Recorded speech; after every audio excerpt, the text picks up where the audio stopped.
Thank you so much for catching the replay of day 22 of 31 Days to Love Your Lettering, Modern Calligraphy with a Brush Pen.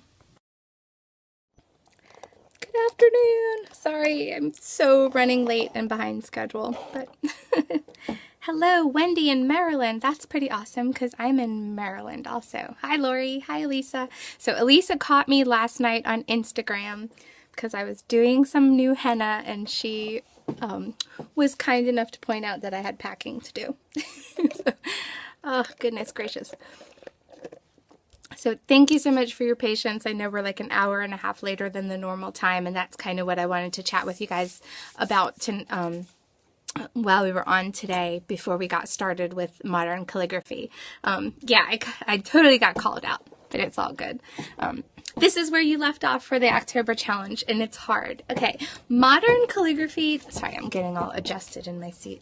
The modern calligraphy definitely takes some time because it takes a lot of your personal style and kind of goes outside of just the formal letters, and is all about finding rhythm for the letters and stuff. So that there's a learning curve to it, and it's one of those things where the more and more you practice those alphabets, the easier that rhythm and the flow of the letters is going to come. Sorry, all my children are home for spring break, and so it's a little bit chaotic here, and we're packing to move this weekend. It's henna.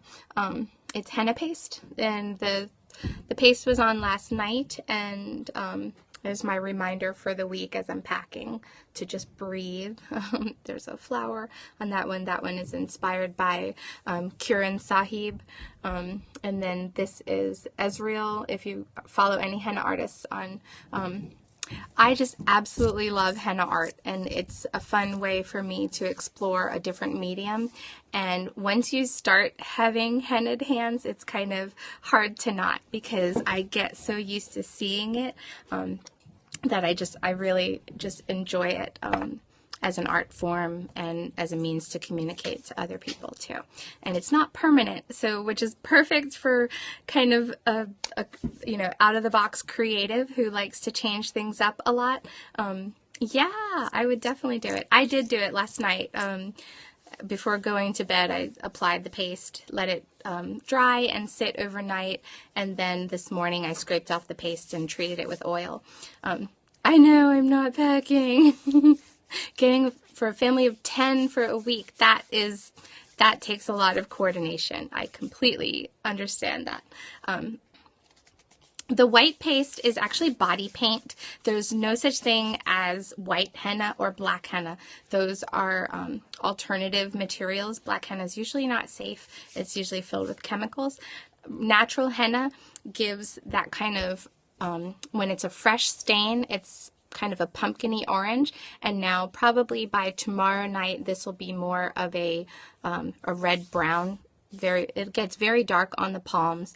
This will get a little bit of a darker brown on the tops of the fingers. So yeah, it's pretty neat. And now there's another thing out there from the Amazon called Jagua, and people have been mixing henna paste with the Jagua juice to get really like a blue-black mixed in with that red-brown, and it's kind of a neat effect, but I'm not going to get to try that until later this summer when I'm all settled down. Okay, so those of you that have been following for a little while know that we are moving this weekend.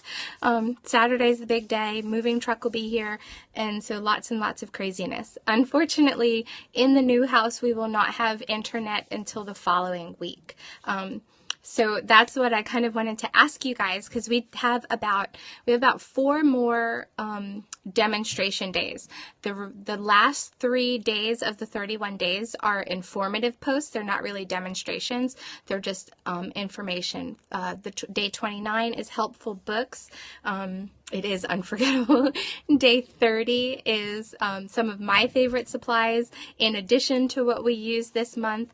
And day 31 was just my recap of kind of the whole experience of doing a series like this. So those few days, I'm not too worried about having periscopes for those. It is very exciting, Sylvia. But we do have 4 more instruction days. We've got flourishes with the brush pen. We have watercolor lettering with a water brush or paintbrush. We have watercolor resist using the glaze pen. And we have mixing techniques for creative lettering. And so my question for you is, would you all be okay with waiting until the first full week of April to catch back up live? That's after I'm in the new house and we have internet. And so I don't want you guys to think that I've forgotten about you, because that certainly wasn't, when we started the March series, we didn't even have a contract on the house. So this has gone super fast.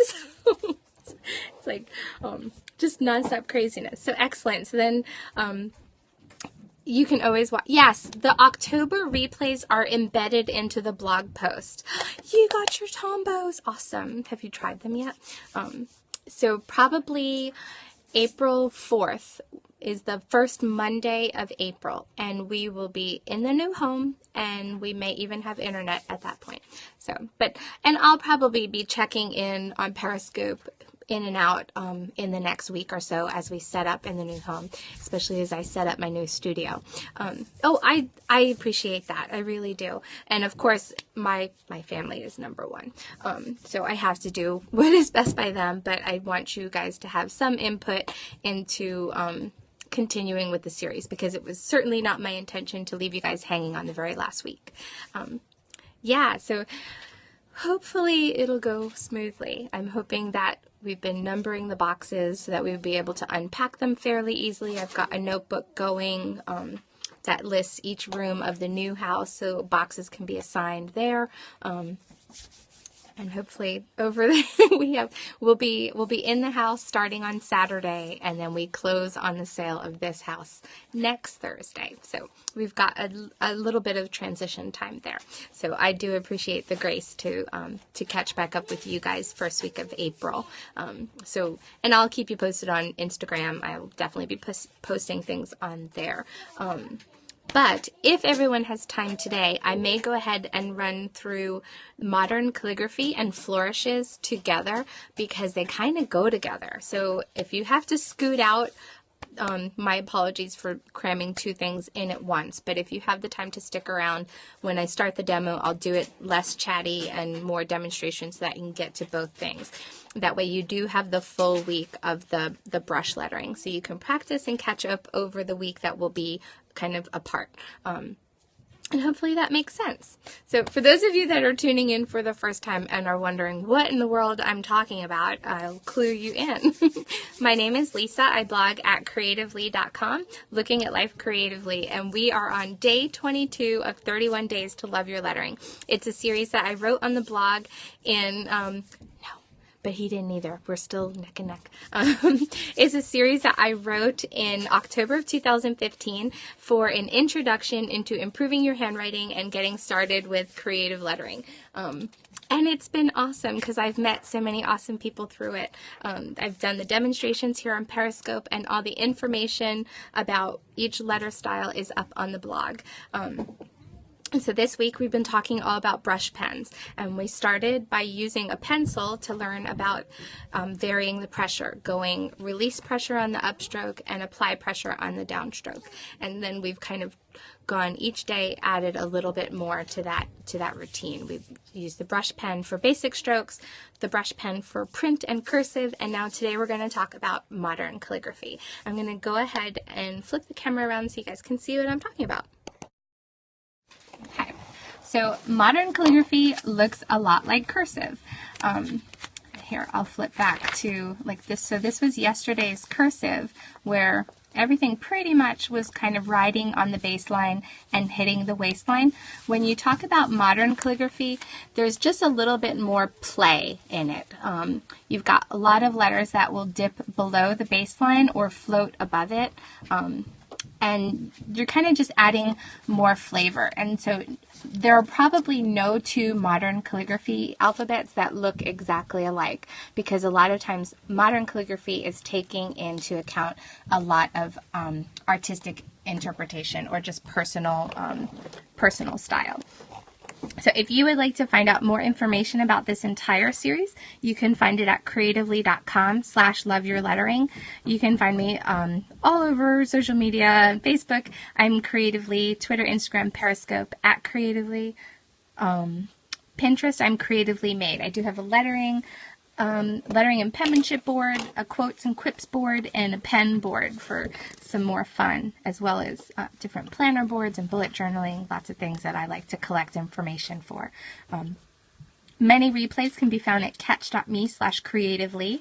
And then supply list for this entire series is creatively.com/loveyourlettering supplies. In that series, which kind of gauge the interest in the series, I've listed out some of the different things that I would use throughout the series.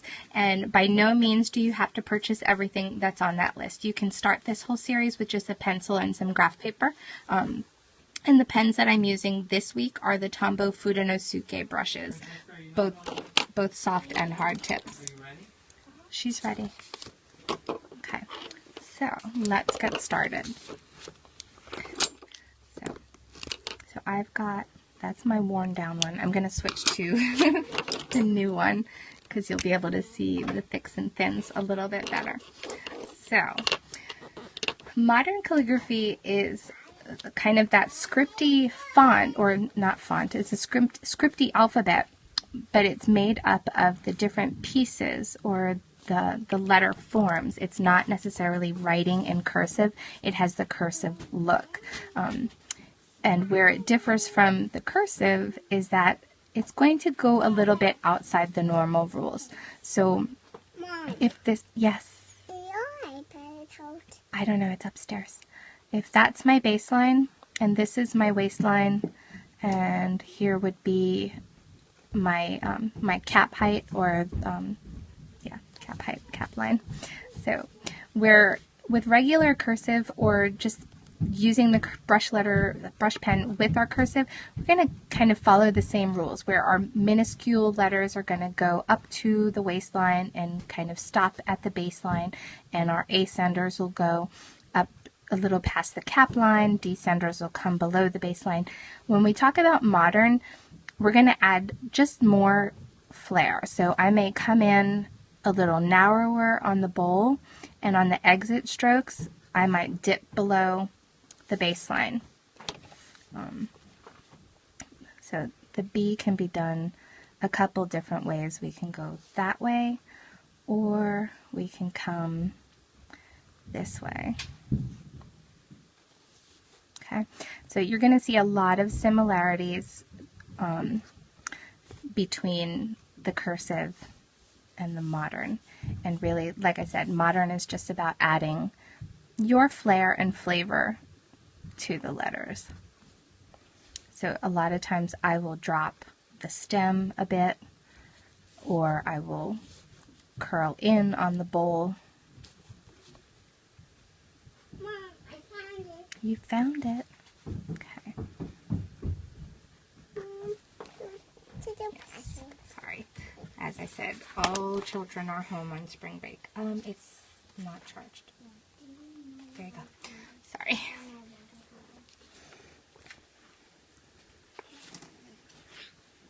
Okay. Sometimes you might skip on that upstroke when you're going really light. You can come back in there. So, and I'm going to get to flourished ascenders and descenders in just a little while.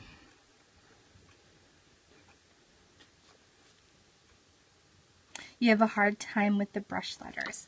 Which pen are you using? Are you using one of these Fudenosuke pens, or are you using the dual brush pens, a felt tip?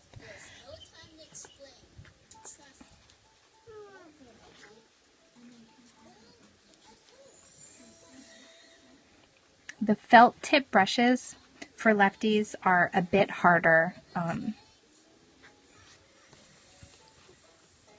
You're using both the hard and the soft tip. Okay. So the felt tip brushes are a bigger brush, and so getting getting that thin and thick may require you to work bigger, and it may also require you to change your hand position a little bit. You might be, if you hold similarly to me, mirroring a right-handed person, you can come down at that natural angle, but when you're trying to go with a fine upstroke, you may want to turn your pen a bit more perpendicular to the paper so that you can come up, get the upstroke just on the tip of that pen. So maybe try that a little bit. It's lefties with the brush pens, it's really a lot of experimenting, I think. So our O's can come like that, or they can go that way. Thank you. This is the hard tip, and that's what I was trying to show the other day. My older hard tip pen has kind of become blunt over time because I push. I'm a lefty and I push. It still works to get me thick and thin strokes, but not quite that drastic, which is why the hard tip is really a fun one to have. And P can be done a couple different ways too. And again, if you're skipping a bit on that upstroke, you can just go back over and close that in.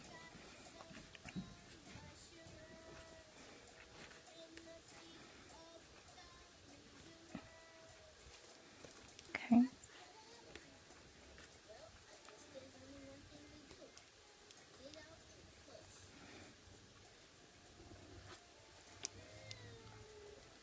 So my S's tend to go right below the baseline. So here's my baseline is right here, and I do usually bring those below when I'm doing more of the modern calligraphy look.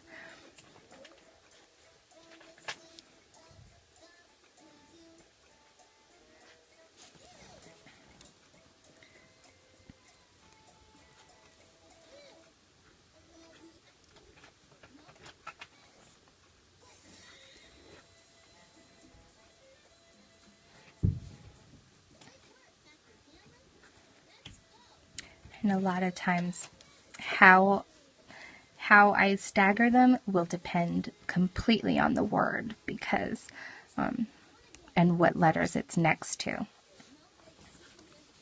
Thank you.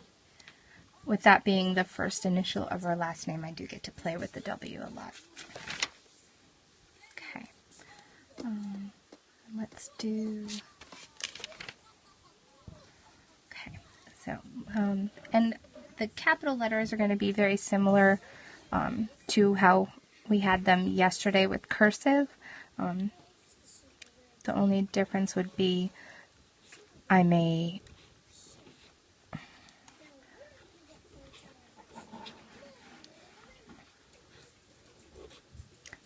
do them at a steeper angle, depending on, again, the word that I'm writing.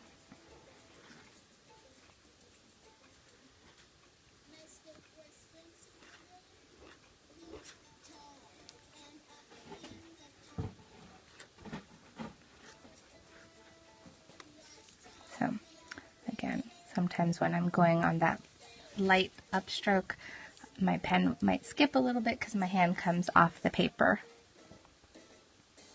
Oh, thank you, Jenny. I'm sorry. I know it's so late. Thank you.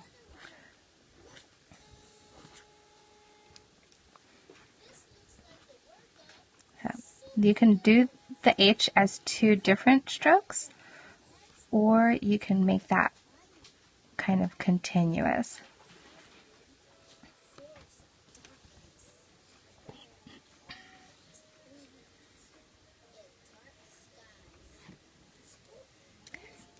The I.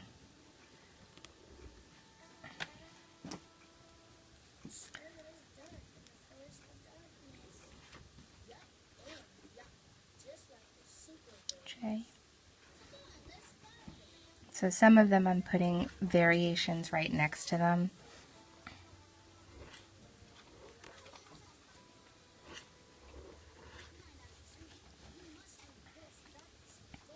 And hopefully I'll have enough space. Okay, the M I would do a couple of different ways too.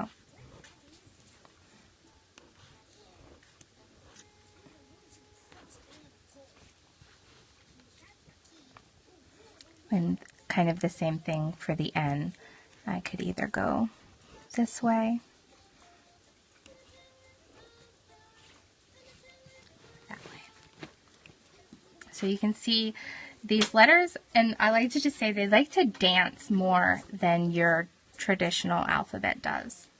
And that's kind of the best way that I can explain modern calligraphy, I think. It's taking all the things you've learned with the more formal letters, and then just kind of playing with them more.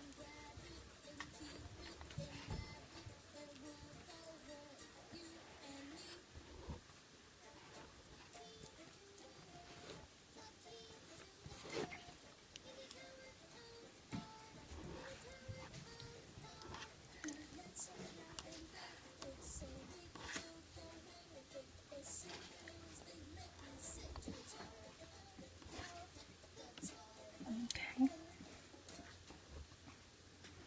And a lot of, like I said, the more you work on these different letters, I know, backyard again. Hey, Francesca, can you go up into the pantry and get me the box of crackers? Which ones? The regular saltines. Thanks.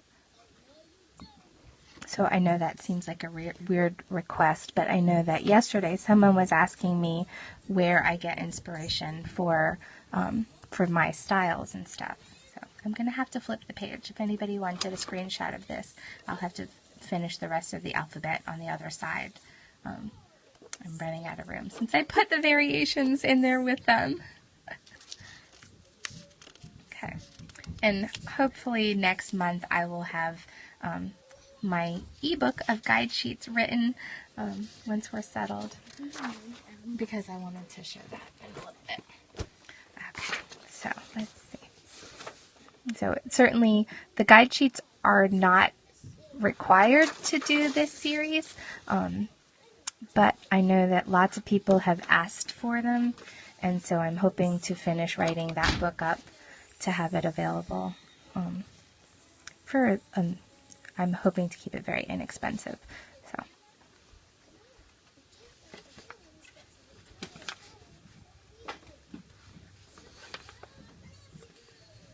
you don't know which S you'll use.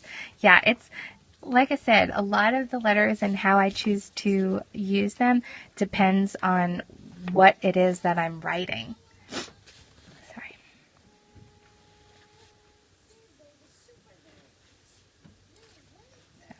Kind of got some thick crosses there. I'd work on that a little bit.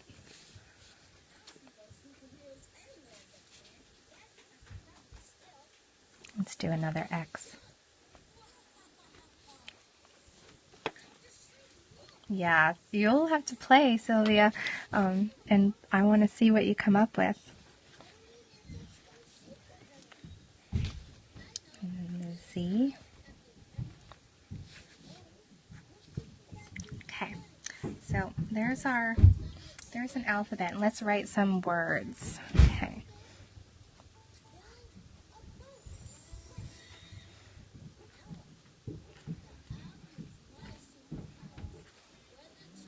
Okay, so here's what I'm talking about, dancing. So I've got a baseline here, and I've allowed some, did I practice before to write it in the final sheet? Okay, I'll see you later. I don't think I understand the question. These are just alphabets that I practice a lot on scratch paper, and so that's kind of where that's coming from.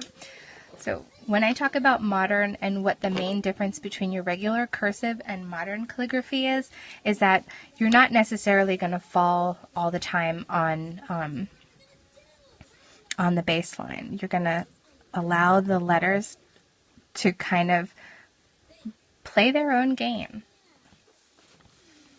So where we've got cursive, where everything follows this nice, neat line. modern is more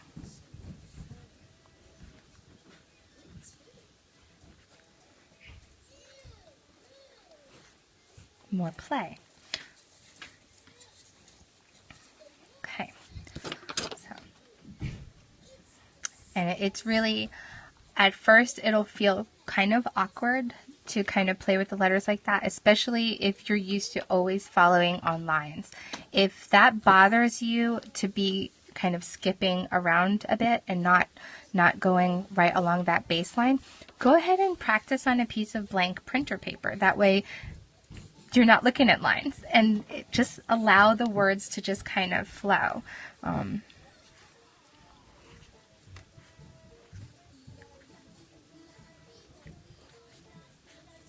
Okay. All right, so that kind of brings us, gives us a good look at modern is. So again, let's see, let's pick another. Trying to find different words that might show okay.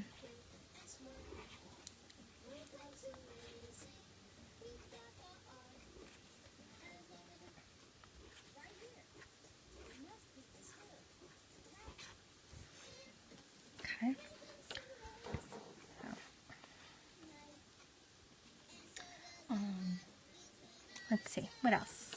All right, so does that help explain modern calligraphy for you? I'll go over any letters that you want to see again, or a word that you want to see written to see those letter combinations. So a word like Sylvia. So let's see. Let's get Sylvia written here.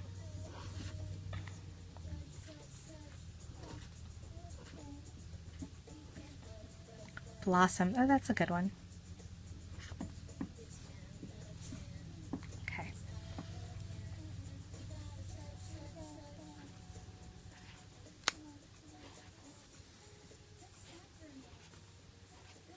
Okay, so now I have the double S's, and I'm going to stagger them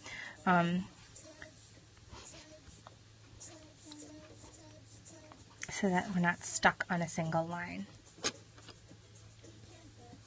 Okay, and since this weekend is Easter,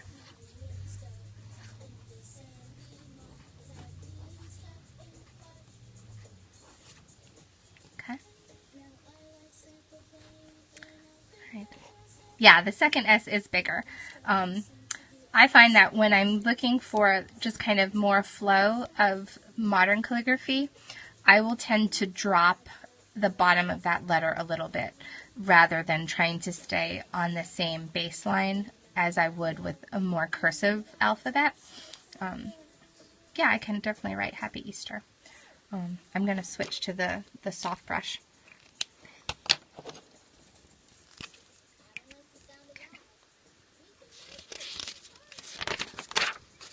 Okay. I'm sorry if I missed when you were taking that screenshot.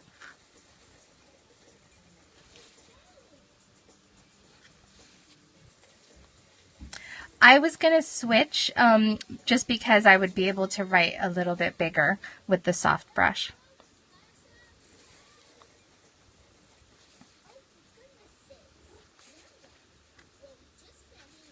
Okay, so here's another.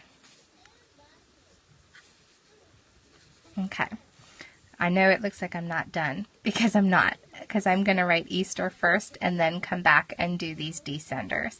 So now you'll get a little bit of a peek into how I play with my lettering.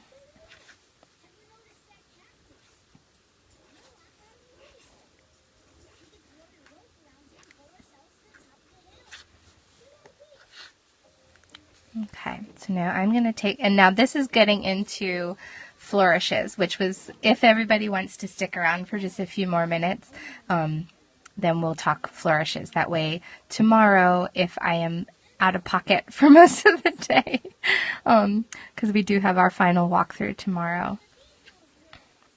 So I'm going to bring the Y over to here.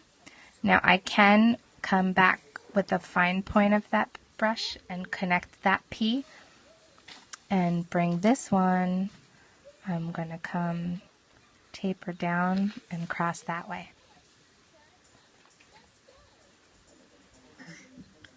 So, and then if I wanted to get real artistic, I would probably like do a watercolor cross over there.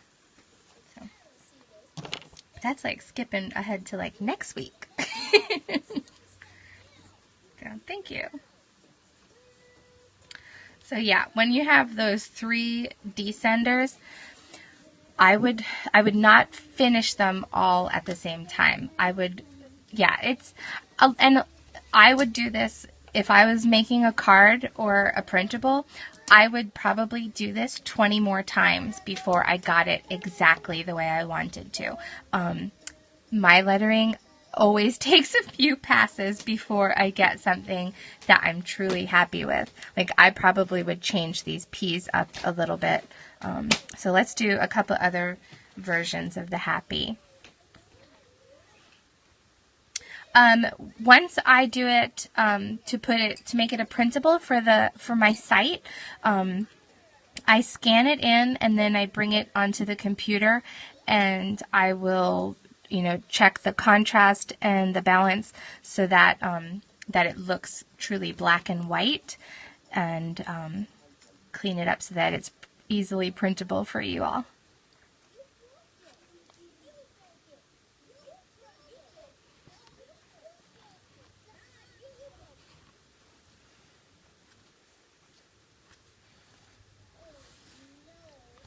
Okay, so there's another version of the happy, and then you could always do the E over here. I would come here.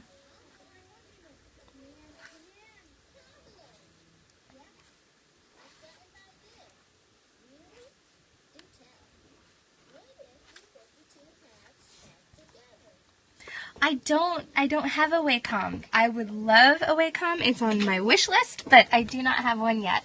I'm hoping to learn a bit more about digitizing over the course of the year, but obviously I've been pretty sidetracked with the house stuff. So there's 2 different versions. Like I said, when I do lettering to put out in a printable, I do lots and lots and lots of copies before it ever makes it onto the website. Wacom is it's a digital tablet that will take you use a stylus on it, and then it brings the input into the computer. So I would like to do that because, like I've told you guys yesterday, I need to redo my logo for my site, and it needs to be done by hand. Okay. So, before I go and talk a bit more, I'm going to recenter this pen a little bit because I was using it kind of hard.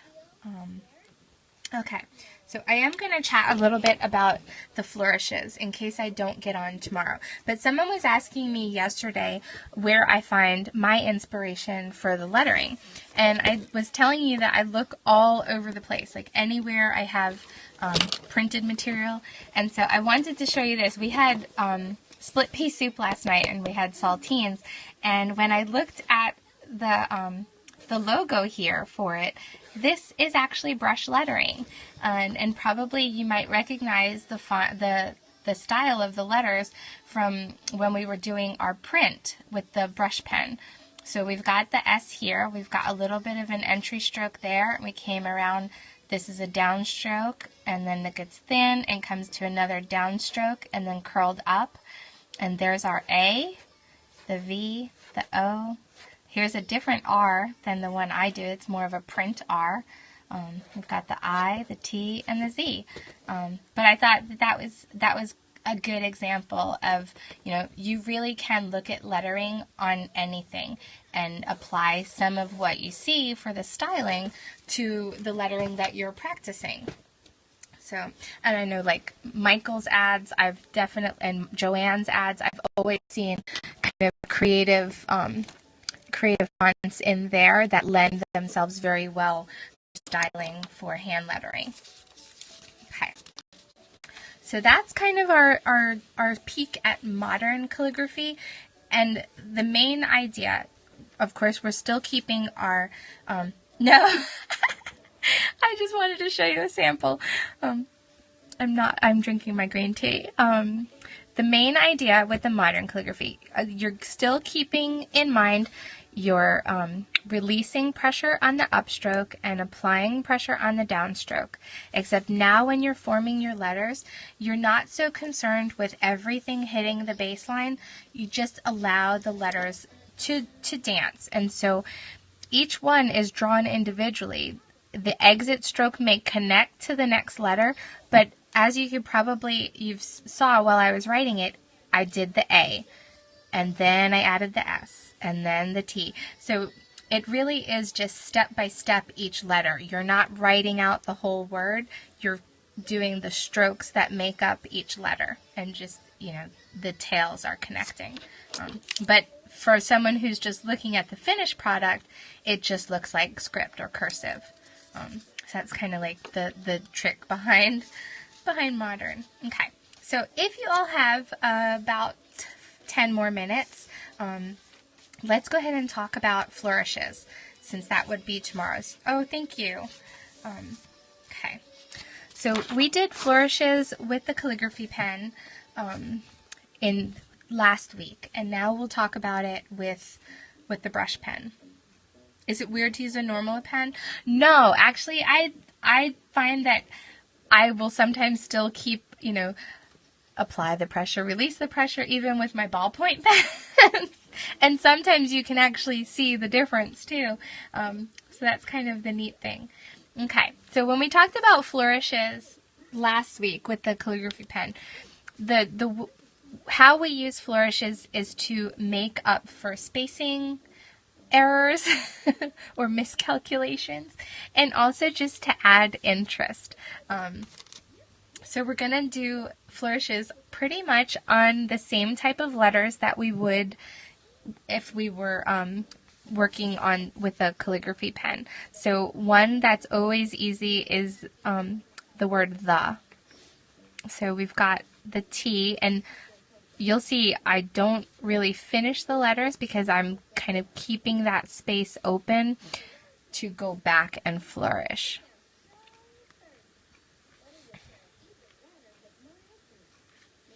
So now I would normally loop the H on that upstroke, except this time I didn't because I'm going to use it to flourish that T, and so these two letters will cross together. Okay, so there's that. Now you can, if I didn't want to connect it with the E, I could have dropped that arm of the H and flourished that as below the baseline. Okay, so now I can do these infinity, and this is when you'll want to make sure that your thick and thin lines are the ones that cross, not thick and thick. And so remember, anytime you're coming down is when it'll be broad, and those other strokes will be thin.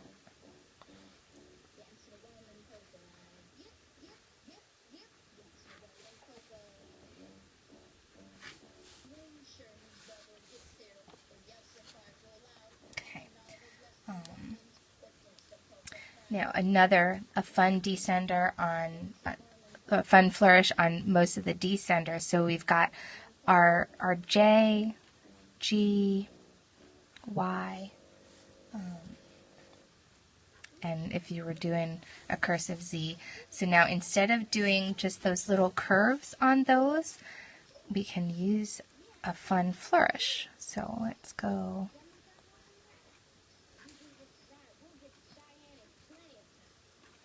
So now I do have two descenders, but I would probably not use the same flourish on both of them, because then I find that visually it becomes a little more chaotic than lovely. So I may instead just go ahead and bring this low and come out that way, instead of mirroring this one, which would kind of bring it all together, you want to open up the letter a bit. And you could always add more to that too if you wanted to. Depends on how much space you had on your paper. So another flourish, if you don't want to go into the full figure eights, if you were coming off something, you can come this way.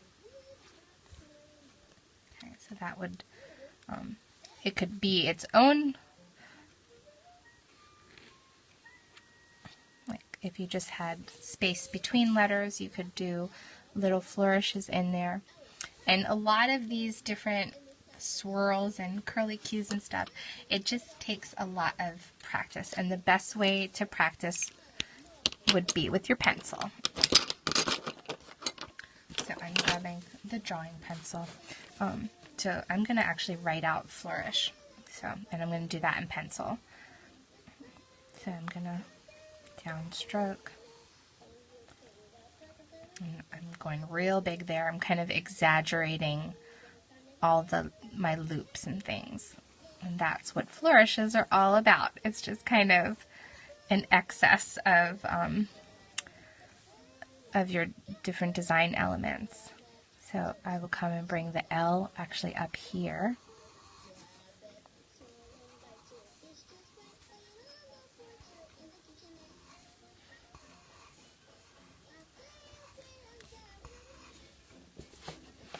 Oops, my paper's slipping.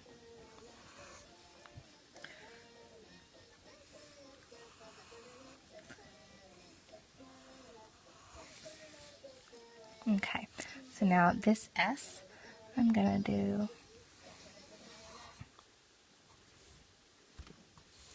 and the L, you can see it's already crossing over there, but I could come and bring that over here. This is a Tombow Mono drawing pencil, and this is a, I'm sorry, I just put it right in front of that. It's a B. So when you use the pencil, you can kind of warm up your hand for those infinity symbols, and then once you start to get the feel of that shape, then go back in and really kind of press down on the downstroke, release on the up, and you'll go real slow to begin with because it's about kind of being intentional about those about the different strokes. So another one, you can come off your capital letters in kind of different swirls. So you want to practice going in all different directions because it's all those little elements that you'll add in. So like here, it was the swirl into the top of that capital letter, or coming down here. And like that can even come down again. So another fun one is off the ascenders. So let's go.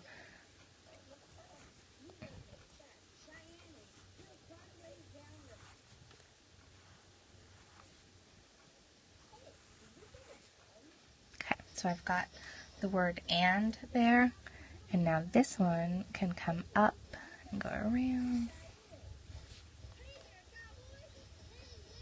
So the flourishes are kind of an afterthought. It's, and then I would go back in and smooth that out a little bit. Combining capitals in a monogram. Oh, I feel like that's a whole different topic. I don't do a lot of monogram work, actually. And I would probably look at some letterpress samples to get ideas for that. I would have to do some homework.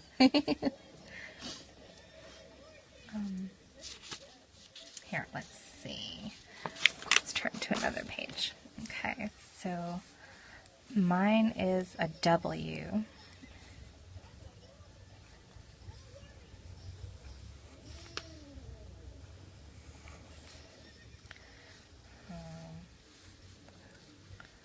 And then,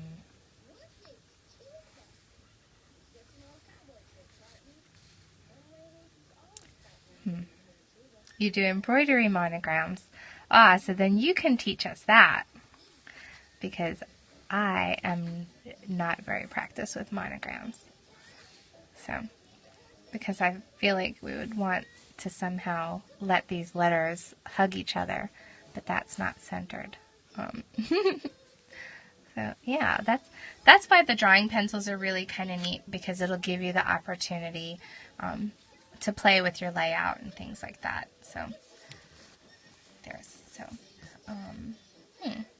so here, let's go back to the W. So another way to flourish a capital letter, I could come in here and do a little loop before I come into the main portion of the letter. And then bring that around.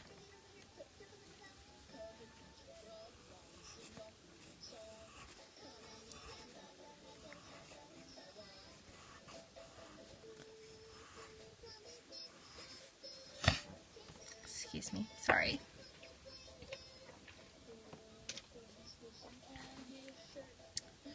Oh, thank you. Yeah, I do like to practice a lot. I keep a blank Moleskine in my traveler's notebook so that I can practice different things. And that's a good way, like if I'm somewhere that's got pretty writing on a napkin, pretty font, I can, kind of copy a sample into my traveler's notebook. Keep your inspiration handy. So let's go, here's another S.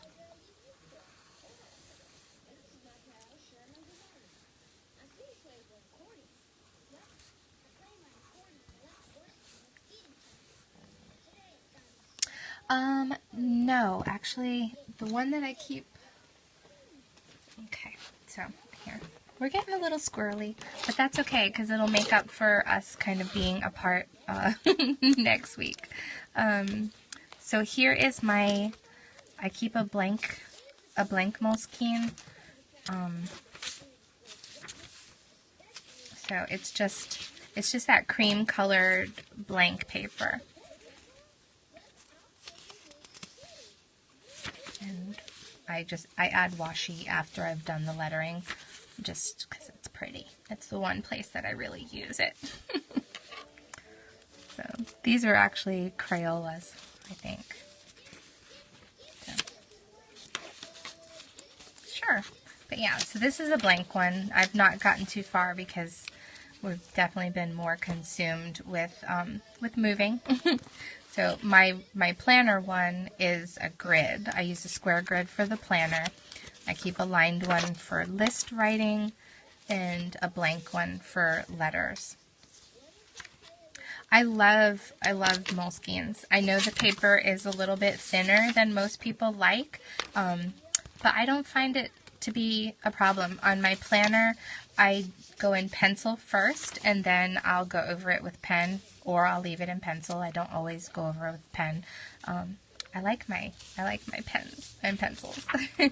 So I've not drawn in April yet because I'm trying to decide if I'm switching to another book or continuing on in this one. So that's where I practice my lettering.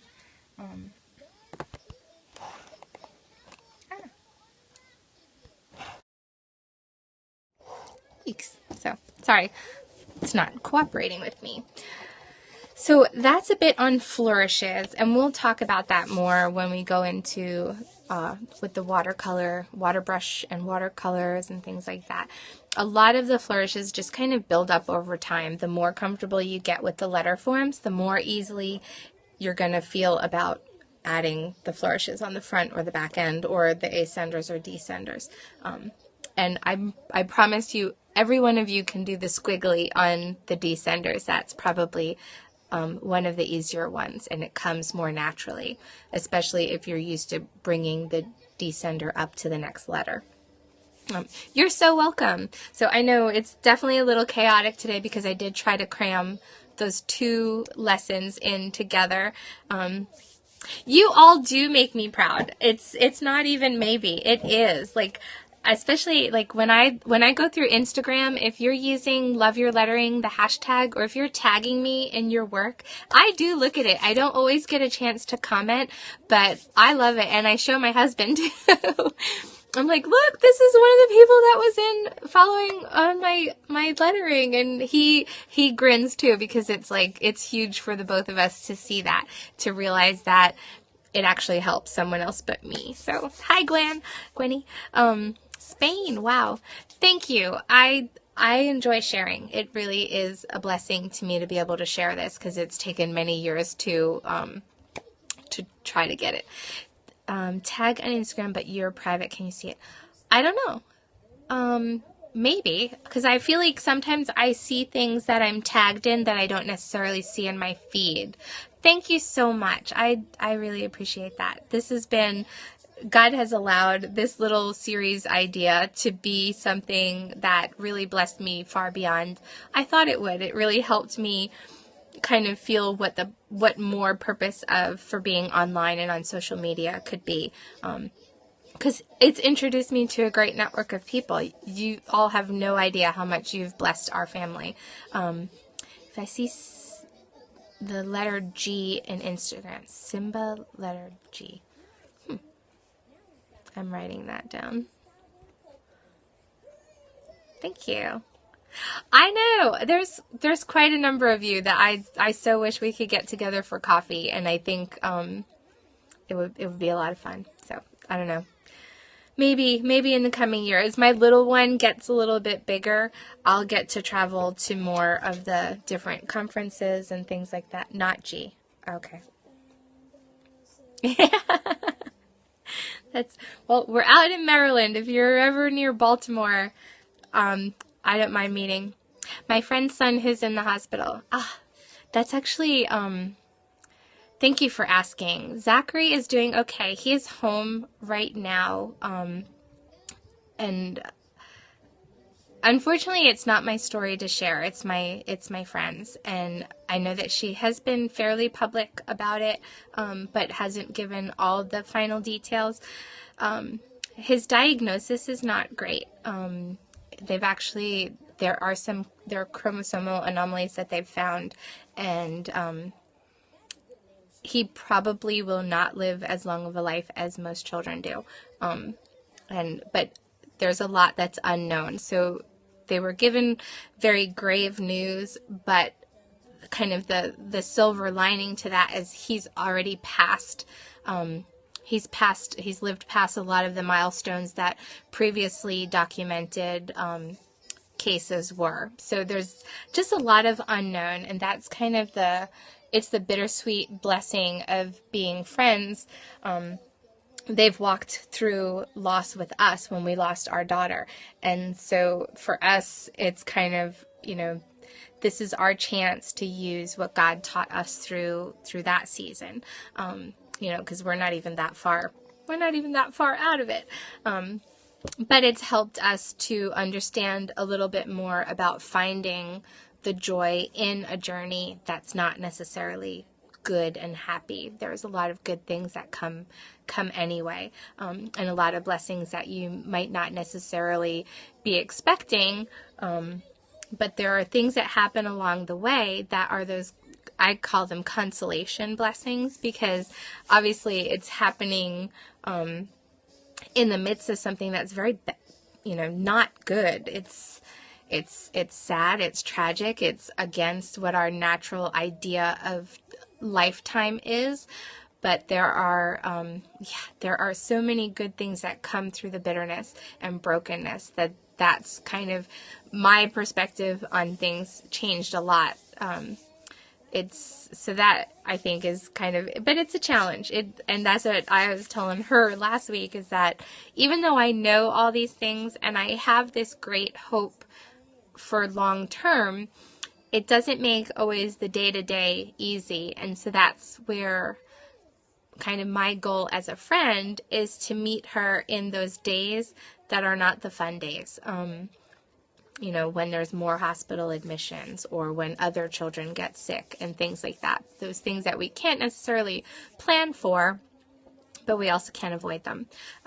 So it's just a matter of, that's what we're here for. We're to stand shoulder to shoulder and to, to have joy when the others have joy, and to weep when others weep, and kind of being through all seasons, not being a fair weather friend. And so that gives us an opportunity to model that for our children too, as they're growing. I've got teens down to a toddler, and, teaching them how to be a good friend, and, and how to have friends. The best way to have friends is to be the type of friend that you desire. And so I get these opportunities to kind of live that out, and it's neat. And I wouldn't choose the methods that we have to live through this, but I'm grateful for what we get to learn through it. So thank you. I know that has not anything to do with the lettering, so I appreciate you letting me go on. We aren't promised easy. Exactly. And I think our concept of not going it alone, learning to lean on each other and kind of be honest, be transparent, be authentic about what those struggles are, helps us get through them in a way that, allowing that room to be angry, to be confused, to be frustrated, and to be happy. You can have all of those things together and still be, you can be strong and falling apart at the same time. And it's hard to find friends that understand that, and to know that, I'm smiling today, but it doesn't mean that my heart and my mind aren't still thinking on the reality. But it's definitely an interesting journey. And, I think as we pack up our house, that's kind of been, my husband and I were just talking about that earlier today. It's so bittersweet. We're moving ahead into something that is like the future dream, the house that we believe is our forever home. It's larger. There's more property. There's room for our family. This is a house we moved into 13 years ago. We had one child, and I was pregnant with the second one, and we thought we would be here for 5 years. Well, 13 years later, we've had 7 children, with 4 of them born right here in this house. And so now we're packing it up and we're moving forward, but a little bit of us kind of stays behind. So it's kind of neat. It's neat. It's bittersweet. And that's just kind of the way life really is, I think. It's not all happy, and it doesn't have to be all sad. It's finding that dance between the two that kind of gets you from one day to the other. So that way, when those days go like this, then you can look back at the ones that are full of the joy and realize, like, you know what? It's not going to be dark all the time. It's one of the things that we loved the movie Inside Out. We got to see that with our children last summer. Thank you so much. I know I'm just kind of going on and on here. This is not lettering. So you guys are really patient. But that was the main thing we pulled away from Inside Out and communicated to our children. It was that, throughout the movie, there was this battle between joy and sadness. But the whole thing was you had to allow them to exist together, because without the sadness, there wasn't the beauty of joy, and without the joy, you get lost in the sadness. So the two, they were linked. They could not be separated. They had to be linked. And that's why, like, that movie, we were like, yes, we love this. I think that and Big Hero 6 together were perfect for our family. With Big Hero 6 being sibling grief, and then Inside Out being about, kind of trudging through those feelings. We thought that was awesome. Disney did a good job on that, outside of the typical princess movies. So yeah. So I got a lot of chatting in there, didn't I? And this isn't even an evening scope. So I am going to head off here because my husband took the girls to dance, which means I've got 2 hours to get my desk packed up so that I can beat him at the garage.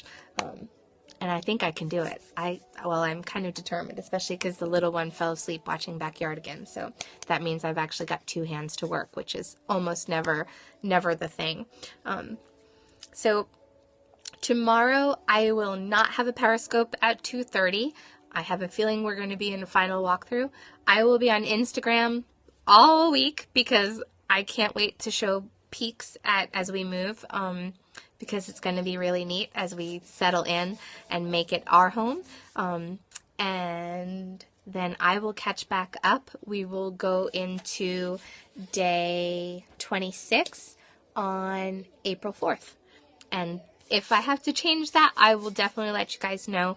I'll be in and out on Periscope. It will just not be a structured schedule. I will probably be on tonight. That way I can let the night crew know what the tentative plan is for the next week or so.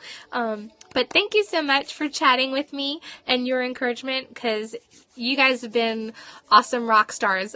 Especially those of you that have been here since October, through the October series. Because it was in that last week that we went on this crazy house search and started this whole ridiculous roller coaster. So it's been fun to get to share the journey with you guys, and I can't wait to settle in the new home and with my new backdrop, because this will be going away. I don't have a fireplace in my new studio, but I have 2 walls of windows, which I think makes up for it. So I will see you then. Have a blessed Easter if I don't get to chat with you before then, and I will talk to you soon.